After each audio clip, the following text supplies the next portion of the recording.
Hey there, Emily. I am answering your vlog about fat on film and the whole diet industry thing. I mean, it's really screwed up. I'm gonna move this camera a little bit. Sorry, I still haven't dialed in this vlogging stuff, and I don't know how to make myself get more in frame. Oh, there. That's how I do it. All right. Okay, I'm looking at you.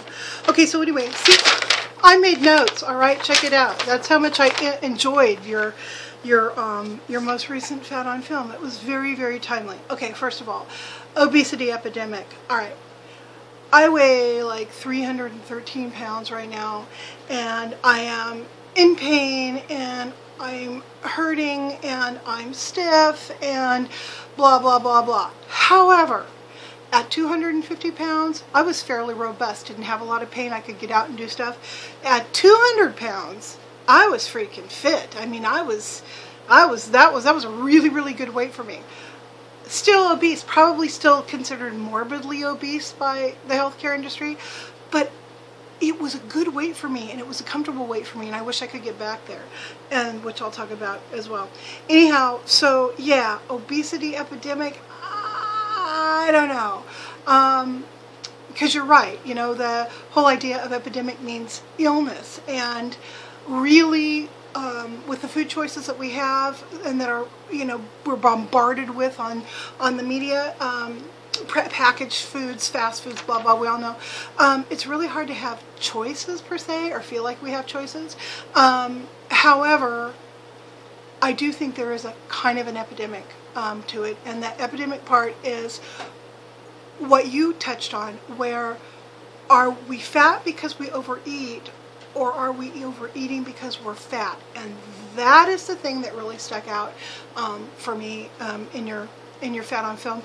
I feel like after a certain point, I now overeat because I'm fat. I have this feeling, and it's entirely intuitive. I don't know if it's based on anything medical. I kind of think so, though. I feel like my fat is controlling me, and here's why. I can do any diet you want to throw at me. I can do it, and I can lose weight, no problem. I lose about 15 pounds, 20 pounds, right around there, and it's like I become possessed by the devil. I get angry, I get nervous, I get depressed, and the only thing that so far that I've tried that brings me back down is going back to fat and sugar. I mean, it's like a drug. I mean, I run back to that like a tweaker running to the meth house. I mean, I need it bad. I jones for it. So I gain a few pounds back, and then a few more, and then I get pissed off, and I say I can't lose weight anyway, who cares, and I'm back up to whatever I was plus a few pounds. So that's my vicious cycle. I suspect that if I could figure out some way to deal with the anxiety, that I would be able to push through. And I have thought for quite some time that, and as much as I hate to take drugs, that maybe Xanax on a PRN basis might be helpful. I'm a little scared of Xanax, so what I'm going to try first is valerian root tea. So I'm going to give that a try and see if, you know, if that will bring me down long enough to get through whatever I'm going through, whatever is happening. And I read something somewhere, probably more than once, about how the mechanism of fat, and how fat is very greedy. It gets to a certain point and it wants more. It doesn't want to be lost because it's a survival mechanism. So I'm thinking maybe that's part of what I'm going through. I'm looking at my notes. What else did I want to say? Yeah, the diet industry it's designed to sell product. It's not designed really to help fat people. If it does help fat people, that's a lovely happenstance, but really it's there to sell crap, and we all know that, so I won't even go into that. Let's see what else. Yeah, getting blamed for being fat. Oh God, I hate that. It's like, you know, I've been dealing with fat since before I could even speak.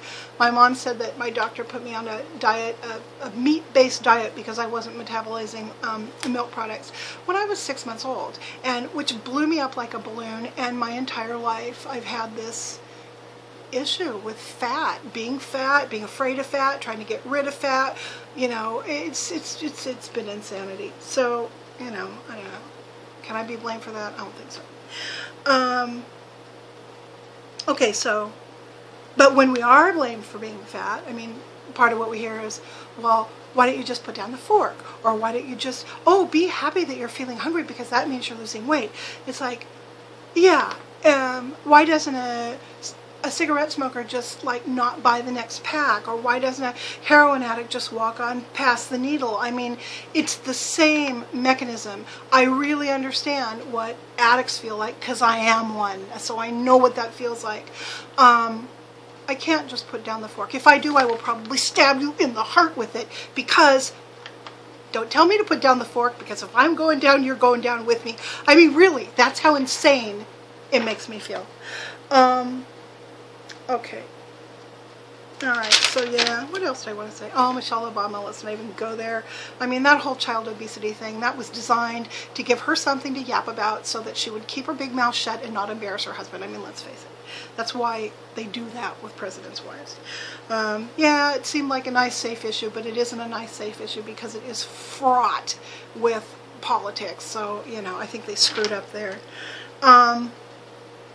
They being, you know, the handlers of the president. Processed food, yeah, horrible, awful, I agree, it's terrible. Hard to walk past them because they're cheap, you can get it at the dollar store. You know, it's, you make it up quickly, it makes you feel good, but yeah, it's not, it's faux food. I mean, it's not even real. Yeah. Okay, another thing.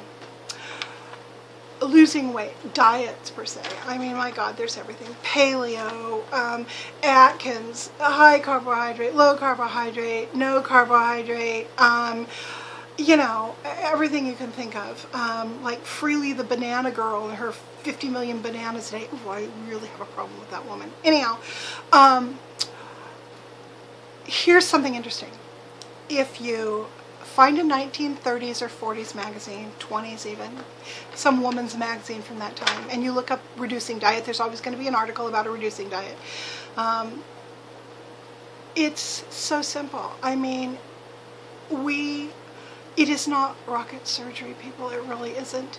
Coffee, egg, unbuttered toast in the morning, then an apple midday, then you have your lunch, a soup and salad, or soup or salad, and maybe some celery, and then maybe a handful, and I mean like 20 almonds in the afternoon, and then chicken broccoli salad at night, and drink lots of water, and do some calisthenics in the morning, and walk a little bit in the afternoon, and you are going to lose between 1 and 3 pounds, but generally 1 pound, maybe 2 a week.